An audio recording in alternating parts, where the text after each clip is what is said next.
저는 30년을 하늘 위에서 살았습니다. 하지만 단 48시간.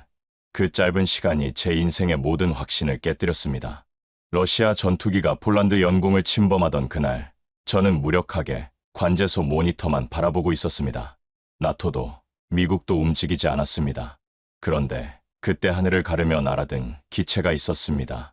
그건 한국산 FA-50이었습니다. 무시했던 그 작은 기체가, 외면했던 그 한국 전투기가 결국 우리를 구해냈습니다. 그리고 지금 그 놀라운 이야기를 여러분께 들려드리려 합니다. 사연 시작 전 구독과 좋아요로 대한민국을 응원해주세요. 저는 바르샤바 남부공군 작전지휘본부 소속이었던 공군대위 마르첵입니다. 30년 복무 후 전역했지만 비상상황 시에는 전략고문으로 복귀해 초기 분석과 대응 프로토콜을 검토하는 임무를 맡고 있었습니다. 2025년 8월 17일 새벽 4시 30분, 평소처럼 야간 근무자들과 교대하며 커피 한 잔 들고 상황판 앞에 서 있던 때였습니다. 갑자기 상황판이 붉게 깜빡였습니다. 관제 요원이 긴장된 목소리로 보고했습니다. 러시아 수호위 35편대, 아디지 라인 돌파했습니다. 응답이 없습니다. 순간 작전실이 고요해졌습니다. 저는 즉시 교신 채널을 열고 접촉을 시도했지만 돌아오는 건 정적뿐이었습니다. 나토군 조기경보 시스템은 판단 보류 상태, 미국 측 지원 부대도 작전 대기 중이라는 답변만 되풀이했습니다. 30년 군 복무하며 수많은 긴박한 순간을 겪었지만 이처럼 철저히 외면받는 느낌은 처음이었습니다. 저는 상황판을 보며 이를 악물었습니다. 민간기 운항은 전면 통제됐고 수도권 방공망은 긴급 가동 중이었습니다. 공군 지휘관도 깊은 고민에 빠진 듯했지만 우리가 선택할 수 있는 카드는 많지 않았습니다. 바로 그때 지휘관이 결심한 듯 고개를 끄덕였습니다. FA-50 대기조 출격 준비. 명령이 떨어졌습니다. 저는 순간 귀를 의심했습니다. FA-50이라고요? 솔직히 말하면 저는 그 기체에 대한 확신이 전혀 없었습니다. 도입 과정부터 빠른 납기와 가성비를 내세운 정치적 선택처럼 보였고 F-16이나 라팔 같은 서방 전투기와 비교해 실전성이 부족하다는 게 중론이었습니다. 실제로 FA-50 도입 당시 논란이 적지 않았습니다. 일부 정치권에서는 검증되지 않은 아시아산 기체에 우리 조종사를 태울 수 없다며 강력히 반발했고 군 내부에서도 훈련기 개조품으로 실전을 치를 수 있겠느냐는 회의론이 팽배했습니다. 미국산 레이더와 무장 시스템 통합 문제로 인도마저 계속 지연되고 있던 상황이었습니다. 하지만 제 눈앞에서 2명의 조종사가 헬멧을 쓰고 경납고를 뛰쳐나갔습니다. 한국인 조종사도 미군도 아니었습니다. 폴란드 조종사들이었습니다. 마렉 대위와 야누시 중위, 둘 다 미그 29에서 전환 교육을 받은 베테랑들이었습니다. FA-50을 폴란드에서 처음 실전에 투입하는 역사적 순간이었습니다. 엔진이 점화되는 소리가 경납고를 가득 채웠습니다. 프렛 휘트니 F404 엔진의 특유한 고음이 새벽 공기를 가르며 울려 퍼졌습니다. 활주로를 박차고 날아오르는 FA-50을 보며 저는 무의식 중에 자리에서 일어났습니다. 과연 저 작은 기체가 러시아 수호위를 막아낼 수 있을까? 최대 이륙 중량 12.3톤의 경량 전투기가 27톤급 중형 전투기와 맞설 수 있을까? 작전실은 숨죽인 정적에 잠겼습니다. 레이더 화면 속에서 FA-50이 목표 고도 8,000m로 접근하는 모습이 나타났습니다. 속도는 마하 1.2, 완전 무장 상태였습니다. 뒤이어 미그 29 한 대가 후속 출격했습니다. 러시아 수호위 편대는 이미 위협 비행을 개시한 상태였고 우리 영공까지 불과 12km 지점에 접근하고 있었습니다. 저는 손에 땀이 고였습니다. 이건 훈련이 아니었습니다. 전시 대응 절차도 아니었습니다. 진짜 전투 상황이었습니다. 한치의 실수도 용납되지 않는 순간이었습니다. 작전실의 모든 장교들이 숨을 죽이고 레이더 화면만 바라보고 있었습니다. 몇 분 후 FA-50 조종사의 교신이 들려왔습니다. 콜사인 이글1 목표 접촉했습니다. 수호위 35편대 사기 확인됩니다. 교신 불가합니다. 회피 기동 시작합니다. 마렉 대위의 목소리는 놀라울 만큼 침착했습니다. 무전기 너머로 들리는 그의 호흡은 고르고 안정적이었습니다. 30년 군 경험으로 봐도 이건 베테랑의 반응이었습니다. 이글2 후방 커버 진입합니다. 야누시 중위의 보고가 이어졌습니다. 2기의 FA-50이 완벽한 편대 기동으로 러시아 편대를 견제하고 있었습니다. 레이더 화면상에서 보이는 기동 패턴은 교본에서나 볼 법한 완벽한 요격 전술이었습니다. 그 순간 저는 스스로에게 부끄러움을 느꼈습니다. 제가 믿지 못했던 기체가 지금 우리 하늘을 지키고 있었습니다. 그리고 그 기체를 조종하는 것은 우리 조종사들이었습니다. 기체의 국적이 중요한 게 아니라 그 기체를 믿고 조종하는 사람들의 실력과 의지가 중요한 것이었습니다. 15분 후 러시아 기체들이 회항했다는 보고가 올라왔습니다. 적기 편대 철수 확인됩니다. 임무 완료했습니다. 작전실 전체에 안도의 한숨이 흘렀습니다. 몇몇 장교들은 조용히 박수를 쳤고 지휘관은 만족스러운 표정으로 고개를 끄덕였습니다. 저는 그날 처음으로 깨달았습니다. 이건 그냥 값싼 전투기가 아니구나. 그 조용한 기체가 우리를 대신해 첫 탄원 없는 승부를 이겨냈습니다. 무력 충돌 없이 적의 침입을 저지한 완벽한 요격 작전이었습니다. 그때부터 저는 이 FA-50이라는 이름을 완전히 새로운 시각으로 보기 시작했습니다. 활주로로 귀환하는 FA-50을 보며 저는 조용히 중얼거렸습니다. 국적보다 중요한 건 실력이었구나. 그날의 성공적인 요격 작전은 FA-50에 대한 폴란드 공군의 인식을 바꾸는 첫 번째 계기가 됐습니다. FA-50이 첫 작전을 성공적으로 마치고 귀환했을 때 저는 직접 활주로로 나갔습니다. 조종사들은 피곤한 얼굴을 하고 있었지만 눈빛만은 분명했습니다. 우리가 해냈습니다, 대령님. 마렉 대위가 헬멧을 벗으며 짧게 보고했습니다. 하지만 저는 그의 눈빛에서 오히려 불안함을 읽었습니다. 왜냐하면 저는 알고 있었기 때문입니다. 이 나라가, 이 사회가 그들이 이룬 작은 승리를 어떻게 받아들일지 말입니다. 예상은 적중했습니다. 그날 오후부터 폴란드 언론들이 앞다투어 기사를 쏟아내기 시작했습니다. 표면적으로는 한국 전투기 FA-50 첫 작전 성공이라고 보도했지만 기사 말미에는 어김없이 이런 문장들이 붙었습니다. 그러나 기체 성능에 대한 검증은 아직 부족하다. 소형 기체가 실전 교전에 얼마나 유효할지는 미지수다. 운이 좋았을 가능성을 배제할 수 없다. 저는 이런 기사들을 읽으며 묘한 감정을 느꼈습니다. 분명히 승리했는데 왜 승리를 인정하지 않는 겁니까? 러시아 편대를 무력 충돌 없이 철수시킨 것은 명백한 전술적 성공이었습니다. 그런데도 언론은 여전히 의구심을 품고 있었습니다. 마치 성공 자체를 믿고 싶어 하지 않는 것 같았습니다. 더 충격적인 건 정치권의 반응이었습니다. 야당의 한 국방위원은 기자회견에서 이렇게 말했습니다. 국산 전투기도 아닌 외국 기체에 왜 우리 파일럿을 태우느냐? 이건 우리 공군을 실험체로 만드는 일입니다. 여당 내부에서도 목소리가 나왔습니다. FA-50 계약 자체를 재검토해야 한다. 검증되지 않은 무기체계로는 국가 안보를 담보할 수 없다. 방위산업위원회는 FA-50의 작전 배치를 과도한 실험이라고 표현했습니다. 저는 그 표현을 듣고 말문이 막혔습니다. 실험이라고요? 방금 전 러시아 전투기를 성공적으로 요격한 것이 실험이라는 겁니까? 그렇다면 우리가 지금까지 운용해온 F-16이나 미그-29는 뭡니까? 그것들도 처음엔 모두 실험이었던 것 아닙니까? 작전실 내부 분위기도 미묘하게 달라졌습니다. 말로는 표현하지 않았지만 운이 좋았던 거지라는 분위기가 팽배했습니다. 일부 고참 장교들은 러시아가 진짜로 공격할 생각이었다면 결과가 달랐을 것이라며 FA-50의 성과를 깎아내렸습니다. 심지어 한국 기체라서 러시아가 무시하고 철수한 것 아니냐는 말까지 나왔습니다. FA-50 조종사들을 향한 시선도 변했습니다. 기존에 함께 훈련하던 F-16 조종사들은 거리를 두기 시작했습니다. 조종사 클럽에서도 FA-50 조종사들만 따로 앉는 경우가 많아졌습니다.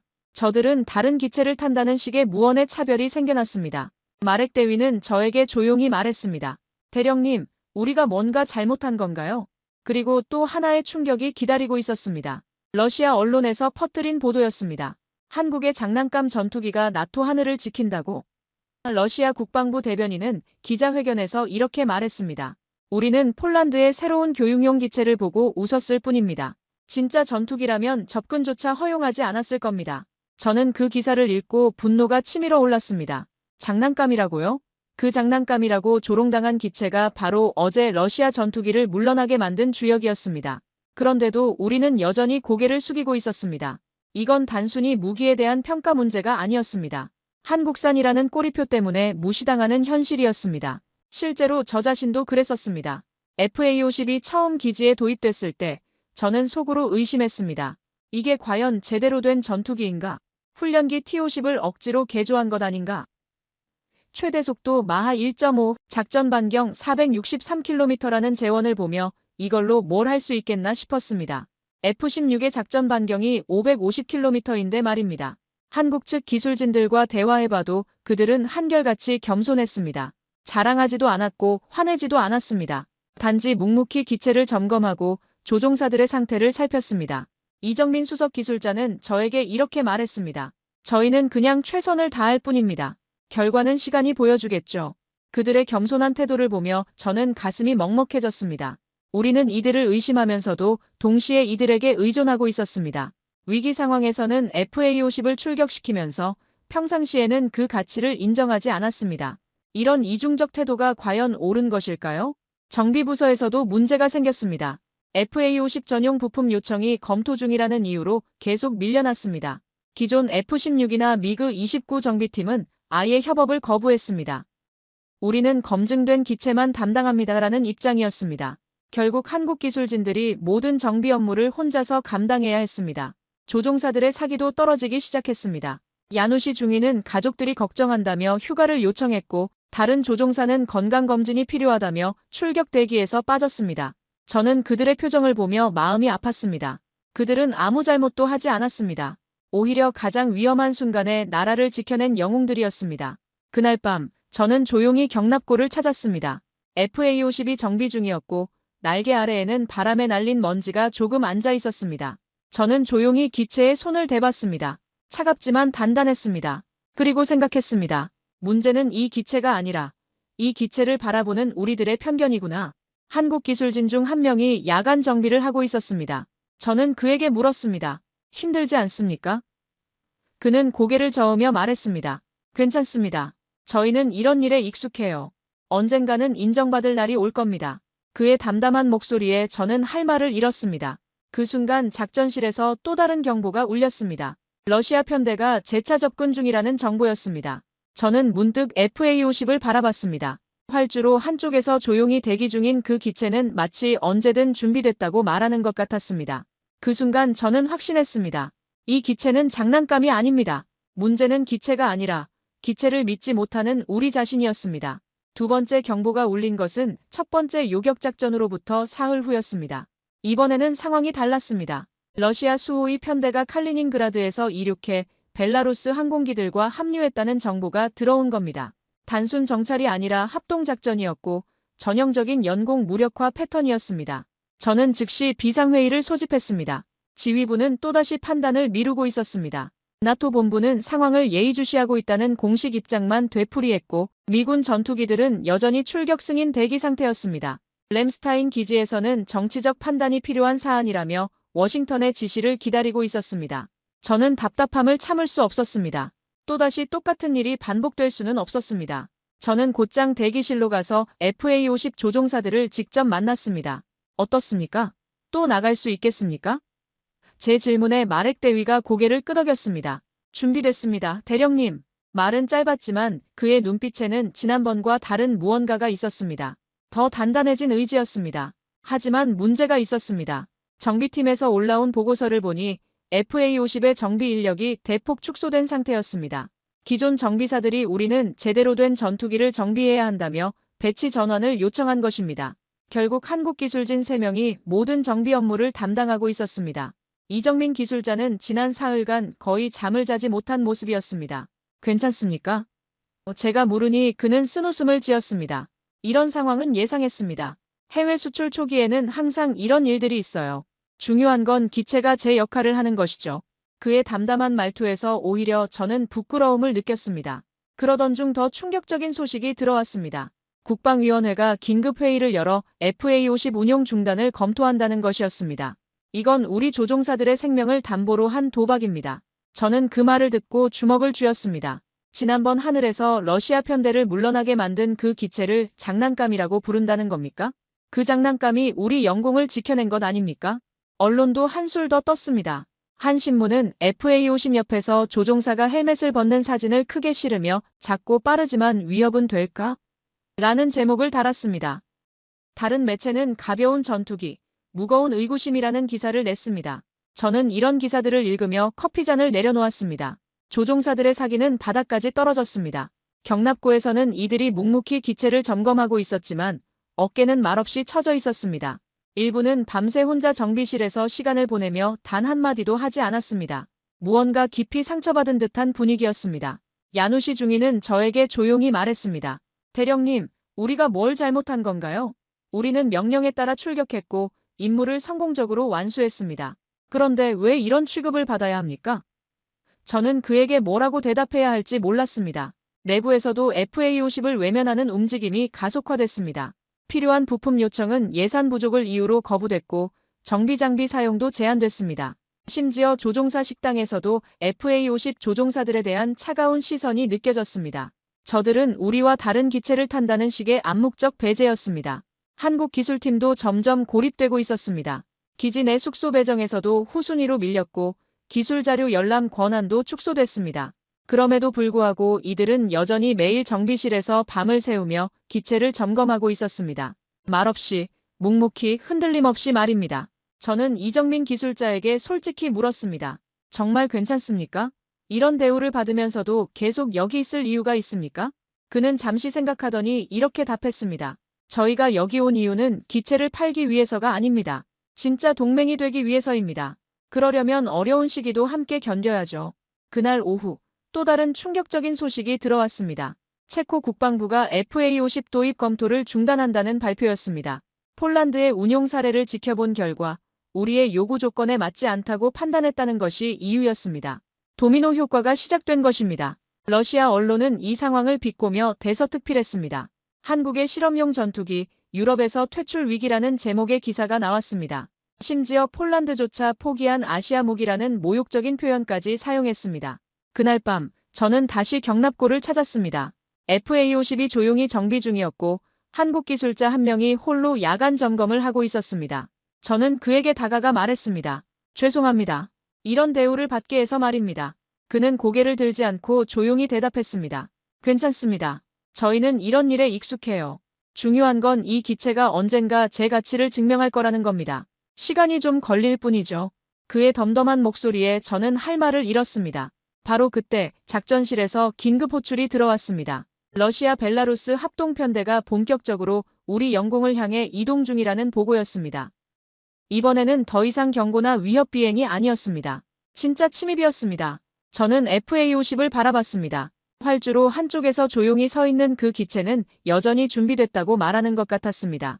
조롱받고 무시당하고 외면당했지만 여전히 묵묵히 제자리를 지키고 있었습니다. 그 순간 저는 다시 한번 확신했습니다. 진짜 문제는 기체가 아니라 기체를 믿지 못하는 우리의 편견과 아집이었습니다. 그리고 이제 그 편견을 깨뜨릴 시간이 왔습니다. 두 번째 경보는 첫 번째보다 훨씬 심각했습니다. 러시아와 벨라루스 전투기들이 합류해 대규모 편대를 이루고 우리 영공을 향해 직진하고 있었습니다. 이번에는 단순한 위협이 아니라 진짜 침입이었습니다. 저는 레이더 화면을 보며 등골이 서늘해지는 걸 느꼈습니다. 나토는 또다시 정치적 검토가 필요하다며 시간을 끌었고 미군은 상부 지시를 기다린다고 했습니다. 하지만 적 편대는 이미 우리 영공까지 15분 거리에 접근해 있었습니다. 더 이상 기다릴 시간이 없었습니다. 지휘관은 고민에 빠졌습니다. 다른 전투기들은 정비 중이거나 출격 불가 상태였습니다. 결국 남은 건 FA50 2대뿐이었습니다. 작전 참모는 10기를 2기로 상대한다고요? 무모합니다라고 반대했지만 저는 지휘관을 똑바로 바라보며 말했습니다. 각하, FA50이 해낼 겁니다. 마렙 대위와 야누시 중위는 이미 출격 준비를 마친 상태였습니다. 저는 그들에게 물었습니다. 이번엔 10기입니다. 괜찮겠습니까? 마렙 대위가 헬멧을 쓰며 짧게 대답했습니다. 숫자가 중요한 게 아닙니다, 대령님. FA50 2대가 하늘로 솟구쳤습니다. 저는 작전실에서 레이더 화면을 주시했습니다. 작고 빠른 점 2개가 거대한 적 편대를 향해 용감히 날아가고 있었습니다. 모든 장교들이 숨을 죽이고 상황을 지켜봤습니다. 목표 접촉했습니다. 적기 10기 확인됩니다. 마렙 대위의 침착한 음성이 들려왔습니다. 곧이어 야누시 중위도 보고했습니다. 측면 기동 개시합니다. 2기가 완벽한 협동 전술을 구사하고 있었습니다. 그런데 예상치 못한 일이 벌어졌습니다. 러시아 편대가 전혀 반응하지 않고 직진을 계속하는 겁니다. 보통은 요격기가 나타나면 경계하거나 회피하는데 이번엔 완전히 무시하는 듯한 모습이었습니다. 레이더 운용병이 당황한 목소리로 보고했습니다. 적기들이 전혀 반응하지 않습니다. 마치 우리를 못 본 척하는 것 같습니다. 저는 순간 깨달았습니다. 러시아가 FA50을 진짜 위협으로 보지 않고 있다는 것을 말입니다. 하지만 마렙 대위는 당황하지 않았습니다. 교신 시도하겠습니다. 그의 목소리가 무전기를 통해 울려 퍼졌습니다. 러시아 편대, 즉시 항로를 변경하십시오. 폴란드 영공 침범입니다. 여전히 응답은 없었습니다. 그때 야누시 중위가 과감한 기동을 시작했습니다. 적편대 바로 앞으로 급강하에 경고 사격 자세를 취한 겁니다. 위험천만한 행동이었지만 효과는 확실했습니다. 러시아 편대가 드디어 반응을 보이기 시작했습니다. 러시아 편대 대형 변경 중입니다. 레이더 운용병이 흥분된 목소리로 외쳤습니다. 적편대가 비로소 FA-50을 의식하기 시작한 것입니다. 하지만 여전히 진로는 바꾸지 않고 있었습니다. 마렙 대위가 결정적인 행동에 나섰습니다. 적편대의 선두기 바로 옆으로 접근해 날개를 흔들며 경고 신호를 보낸 겁니다. 불과 100m 거리에서 벌어진 아찔한 근접 비행이었습니다. 위험합니다. 즉시 거리를 두십시오.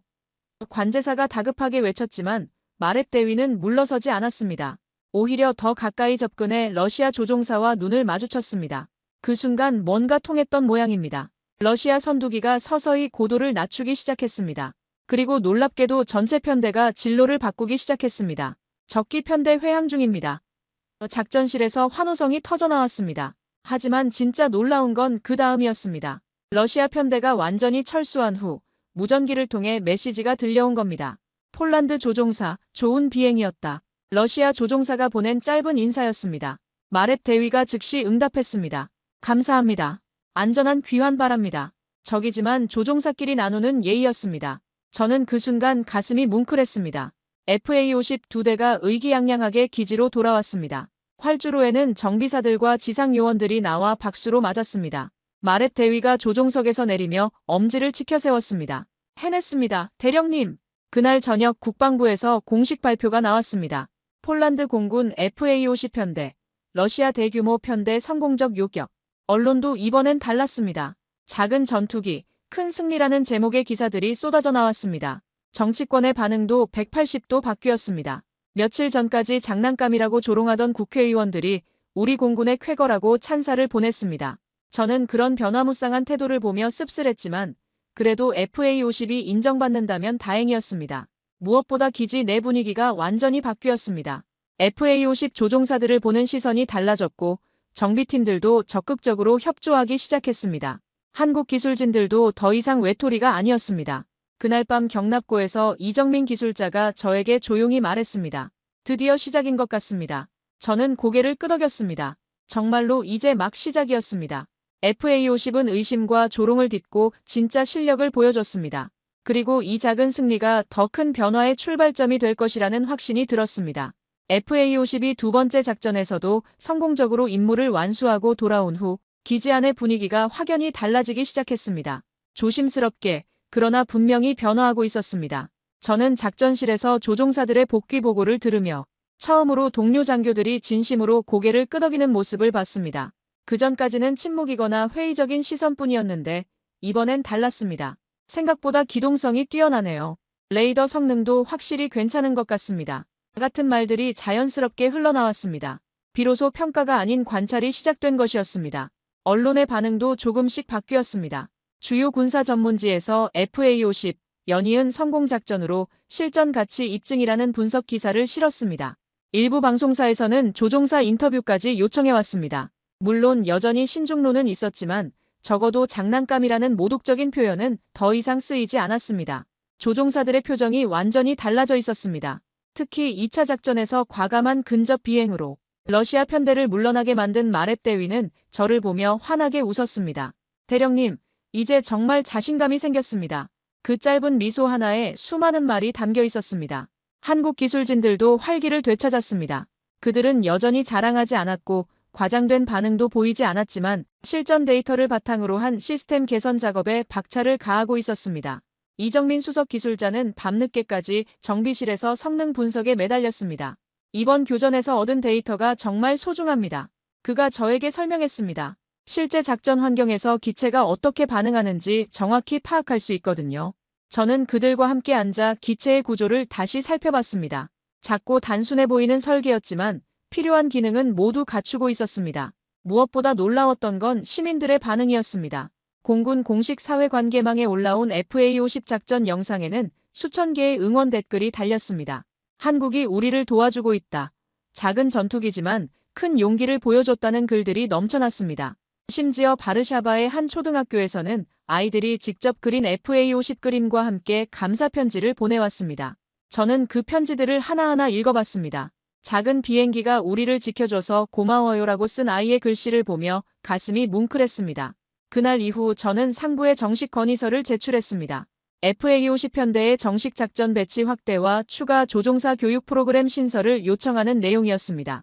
실전 데이터도 충분했고 조종사들의 숙련도도 검증됐다는 판단이었습니다. 다른 장교들도 조심스럽게 제 의견에 동조하기 시작했습니다.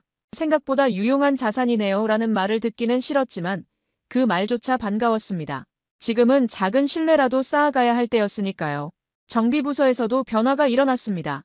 FA50이 더 이상 외국산 골칫거리가 아닌 정식 작전 자산으로 취급되기 시작한 것입니다. 조종사들이 자발적으로 비행 전 점검을 도왔고 정비팀도 부품 배정 우선순위를 조정해줬습니다. 무엇보다 기지 식당에서 벌어진 작은 변화가 인상 깊었습니다. FA50 조종사들이 혼자 앉아있을 때 다른 조종사들이 자연스럽게 합석하기 시작한 것입니다. 어제 작전은 정말 대단했습니다라며 격려의 말을 건네는 모습을 봤습니다. 이런 변화들은 하루아침에 일어난 게 아니었습니다. 두 번의 성공적인 작전, 조용하지만 확실한 실력, 그리고 무엇보다 묵묵히 임무를 수행하는 성실함이 만들어낸 결과였습니다. 한국 대사관에서도 연락이 왔습니다.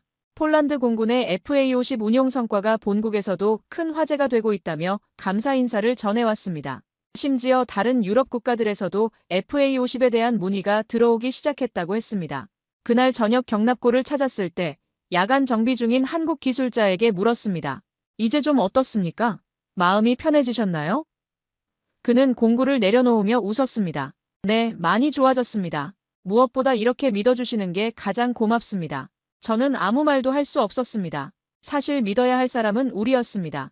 이들이 우리를 위해 밤낮 없이 일하고 있는데 우리는 그동안 의심의 눈초리만 보냈던 것입니다. 며칠 후 놀라운 소식이 들어왔습니다.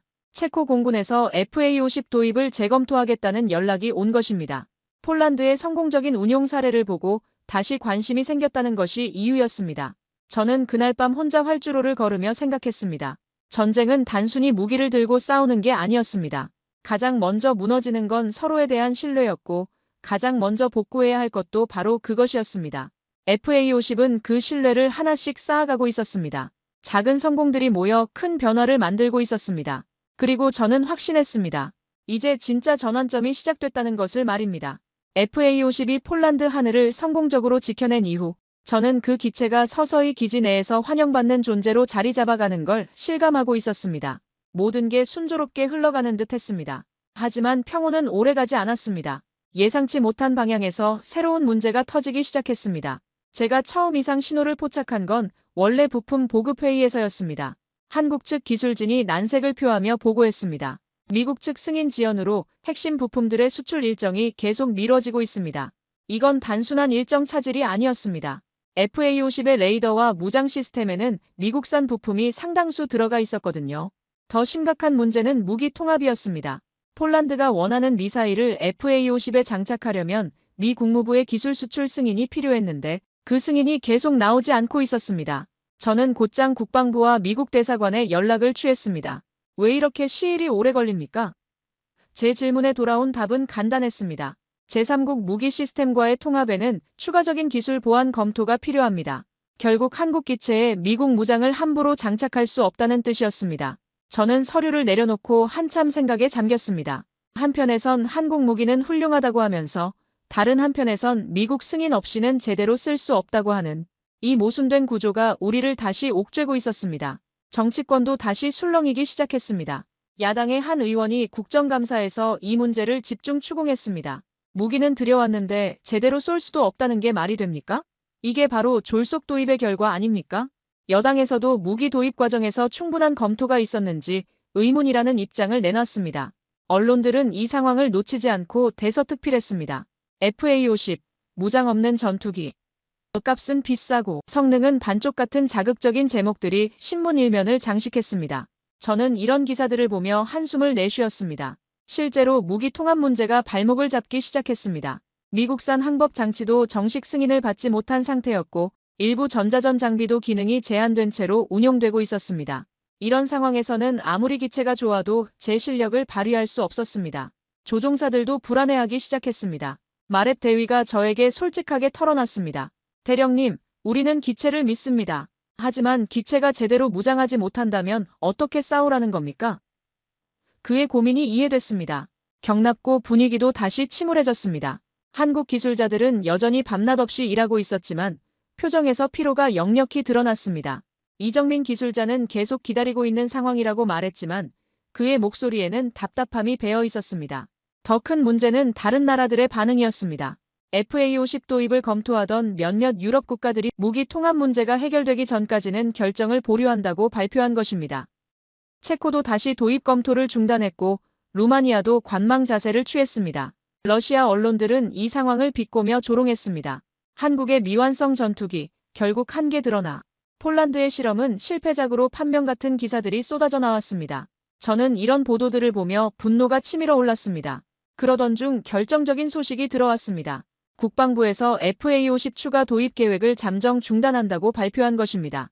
공식 이유는 무기체계 통합 문제가 완전히 해결될 때까지였지만 사실상 FA50 프로그램 전체가 위기에 빠진 것이었습니다. 저는 그 발표문을 읽고 서류를 내려놓았습니다. 이건 한국의 잘못이 아니었습니다. 이건 우리가 처한 복잡한 국제관계와 기술 종속 구조의 문제였습니다. 동맹이라는 이름 뒤에 숨은 차가운 현실이었습니다. 한국 대사관에서도 우려를 표했습니다. 이런 상황이 계속되면 양국 관계에도 좋지 않은 영향을 미칠 수 있다며 해결책 마련을 촉구했습니다. 하지만 문제는 우리 손으로 해결할 수 있는 성격이 아니었습니다. 그날 밤 저는 다시 경납고를 찾았습니다. FA50이 조용히 정비 중이었고 한국 기술자 한 명이 홀로 야간 점검을 하고 있었습니다. 저는 그에게 다가가 물었습니다. 힘드시죠? 이런 상황이 계속되면요. 그는 잠시 손을 멈추고 고개를 들었습니다. 솔직히 말하면 힘듭니다. 하지만 포기할 수는 없어요. 여기까지 왔는데 말이죠. 그의 담담한 목소리에서 오히려 저는 힘을 얻었습니다. 해결책이 있을 겁니다. 저는 확신에 찬 목소리로 말했습니다. 우리가 포기하지 않는 한 반드시 길이 있을 겁니다. 그는 고개를 끄덕이며 다시 작업에 집중했습니다. 그날 밤 저는 오랫동안 잠들지 못했습니다. FA50의 미래가, 한국과의 협력이, 그리고 우리의 자주 국방이 기로에 서 있었습니다. 하지만 저는 알고 있었습니다. 진정한 동맹은 이런 어려움을 함께 극복할 때 만들어진다는 것을 말입니다. 문제는 기계가 아니라 구조였습니다. 그리고 그 구조를 바꾸는 것이야말로 진짜 전쟁이었습니다. 우리는 이제 새로운 싸움을 준비해야 했습니다. 모든 게 막다른 길에 다다른 것 같았던 그 시점에서 조용히 움직인 쪽은 한국이었습니다. 저는 그 움직임을 지금도 생생히 기억합니다. 폴란드 정부가 FA50 무기 통합 문제로 공식 항의를 준비하던 바로 그날 한국 측에서 먼저 연락이 왔습니다. 우리가 직접 해결책을 제시하겠습니다. 한국항공우주산업 사장의 메시지는 단순했지만 강력했습니다. 그 한마디는 단순한 제안이 아니었습니다. 책임감의 표현이었고 진정한 동반자로서의 의지였습니다. 며칠 후 한국에서 고위급 대표단이 직접 폴란드로 왔습니다. 저는 국방부 회의실에서 그들을 만났습니다. 회의는 조용히 시작됐지만 내용은 파격적이었습니다. 미국 부품에 의존하지 말고 한국 자체 기술로 해결해보겠습니다. 그리고 앞으로 개발될 새로운 전투기도 함께 논의하죠. 처음에는 믿기지 않았습니다. 한국이 독자적으로 레이더와 무장 시스템을 통합할 수 있다는 겁니까? 하지만 그들이 가져온 자료를 보고 저는 놀랐습니다. 한국이 이미 차세대 전투기 개발에 착수했고 상당한 기술력을 축적하고 있었던 것입니다. 폴란드와 함께 하겠습니다. 한국 측 대표의 말은 진심이었습니다. 단순히 무기를 파는 관계가 아니라 진정한 기술 동맹을 만들어 가겠습니다. 저는 그 말을 들으며 가슴이 뜨거워지는 걸 느꼈습니다. 그날 이후 저는 폴란드 공군 기술검토단과 함께 한국으로 향했습니다. 직접 봐야 했으니까요. 인천공항에 도착해 경남 사천에 위치한 항공우주산업 본사를 찾았을 때 저는 한국의 항공기술 수준에 경악했습니다. 거대한 공장에서 조립되고 있는 차세대 전투기를 처음 봤을 때의 충격을 잊을 수 없습니다. 이건 단순한 훈련기 개조가 아니었습니다. 완전히 새로운 개념의 전투기였고 유럽이나 미국 기체와 견조도 전혀 뒤지지 않는 수준이었습니다. 이 모든 걸 한국이 독자적으로 개발했다고요? 제 질문에 한국 엔지니어가 담담하게 답했습니다. 네, 물론 초기에는 외국 기술도 활용했지만 이제는 거의 모든 핵심 기술을 자체 보유하고 있습니다. 시험 비행도 직접 참관했습니다. 테스트 기체가 하늘로 솟구치는 모습을 보며 저는 한국 항공기술의 진보에 감탄했습니다. 조종 성능, 기동성, 레이더 성능 모든 면에서 세계 최고 수준이었습니다. 우리와 함께 이 기체를 발전시켜 나갈 생각은 없습니까? 한국 측의 제안은 구체적이었습니다. 폴란드에 조립 라인을 설치하고 핵심 부품을 현지에서 생산하는 것도 가능합니다. 완전한 기술 이전까지도 검토할 수 있습니다. 폴란드로 돌아온 저는 상부에 상세한 보고서를 제출했습니다. 제목은 간단했습니다. 새로운 선택, 새로운 미래. 보고서 말미에는 이렇게 썼습니다. 우리는 무기를 사는 것이 아니라 미래를 사는 것입니다. 한국은 그 미래를 함께 만들어갈 진정한 파트너입니다. 반응은 빨랐습니다. 양국 간 고위급 회담이 성사됐고 FA-50의 한국산 부품 통합 작업도 본격화됐습니다. 더 이상 미국의 승인을 기다릴 필요가 없었습니다. 한국이 모든 기술적 해법을 제시했기 때문입니다. 조종사들과 정비사들에게는 한국에서 직접 파견된 전문가들이 집중 교육을 실시했습니다. 새로운 레이더 시스템, 무장 통합, 전자전 장비까지 모든 분야에서 체계적인 훈련이 이루어졌습니다. 기지 내부 분위기도 완전히 바뀌었습니다. 우리가 주인이 될 수 있다는 자신감이 퍼지기 시작한 것입니다. 더 이상 다른 나라 눈치를 보며 승인을 기다릴 필요가 없었습니다. 우리가 원하는 무기를 우리 기준에 맞게 통합할 수 있게 됐습니다. 한국 기술진들도 이전과는 완전히 다른 모습이었습니다. 단순히 기체를 납품하고 떠나는 외국 업체가 아니라 함께 미래를 설계하는 동반자가 된 것입니다. 그들은 폴란드 기술자들과 어깨를 맞대고 밤낮 없이 작업했습니다. 무엇보다 인상 깊었던 건 한국 사람들의 태도였습니다. 그들은 자랑하지 않았습니다. 겸손했고 성실했습니다. 우리도 배우는 게 많다며 폴란드 기술자들의 의견을 적극적으로 수용했습니다. 몇 달 후 첫 번째 업그레이드된 FA-52 시험 비행에 성공했습니다. 한국산 레이더가 장착되고 폴란드가 원하는 무장이 완벽하게 통합된 상태였습니다. 성능은 기대를 뛰어넘었습니다. 이제 진짜 우리 것이 된 기분입니다. 마렛 대위가 시험 비행 후 제게 한 말입니다. 저도 같은 생각이었습니다. 이제 FA-50은 단순히 한국에서 수입한 전투기가 아니라 폴란드와 한국이 함께 만들어낸 공동작품이 됐습니다. 국회에서도 분위기가 바뀌었습니다. 이제야 제대로 된 방산 협력이다라며 야당까지도 긍정적 평가를 내놨습니다. 언론들도 폴란드-한국 기술 동맹의 새로운 모델이라고 보도했습니다. 그날 밤 경납고에서 이정민 기술자가 저에게 조용히 말했습니다. 이제야 진짜 시작인 것 같습니다. 저는 고개를 끄덕였습니다. 맞습니다. 이제야 진짜 동맹다운 협력이 시작된 것입니다. 더 이상 우리는 누군가의 승인을 기다리는 수동적 구매자가 아니었습니다. 우리가 원하는 무기를 우리 손으로 만들어낼 수 있는 주체적 파트너가 된 것입니다. 그리고 그 변화의 중심에 한국이 있었습니다. 드디어 완전 업그레이드된 FA-50이 공식 출고됐습니다. 저는 그날을 평생 잊지 못할 겁니다. 경납고 앞에 늘어선 폴란드 기술진들과 조종사들, 그리고 함께 밤낮으로 작업해온 한국 엔지니어들의 모습. 그것은 단순한 신형 전투기의 첫 비행이 아니었습니다. 두 나라가 진정한 기술 동맹으로 거듭났다는 역사적 순간이었습니다. 한국산 레이더와 무장이 완벽하게 통합된 FA-50이 하늘로 솟구칠 때 활주로에 모인 모든 사람들이 박수를 쳤습니다. 저도 모르게 눈물이 핑 돌았습니다. 불과 몇 달 전까지만 해도 장난감이라고 조롱받던 기체가 이제는 완전히 우리 것이 된 자랑스러운 전력이 됐습니다. 시험 비행 결과는 모든 기대를 뛰어넘었습니다. 새로운 레이더의 탐지 능력은 기존보다 대폭 향상됐고 무장 통합도 완벽했습니다. 무엇보다 중요한 건 더 이상 다른 나라 눈치를 보지 않아도 된다는 점이었습니다. 우리가 원하는 개량을 우리 마음대로 할 수 있게 된 것입니다. 조종사들의 반응이 가장 인상적이었습니다. 이제 정말 자신있게 하늘에 올라갈 수 있습니다. 마렛 대위의 말에는 진심이 담겨 있었습니다. 야누시 중위도 기체가 완전히 달라진 느낌입니다 하라며 만족스러워했습니다. 그런데 진짜 놀라운 변화는 그 직후부터 시작됐습니다. 폴란드의 성공적인 FA-50 운용 사례가 알려지면서 유럽 각국에서 문의가 쇄도하기 시작한 것입니다. 체코가 도입 재검토를 발표했고 루마니아와 헝가리도 관심을 표명했습니다. 특히 핀란드의 반응이 인상적이었습니다. 폴란드 모델을 그대로 적용하고 싶다며 기술 협력까지 요청해왔습니다.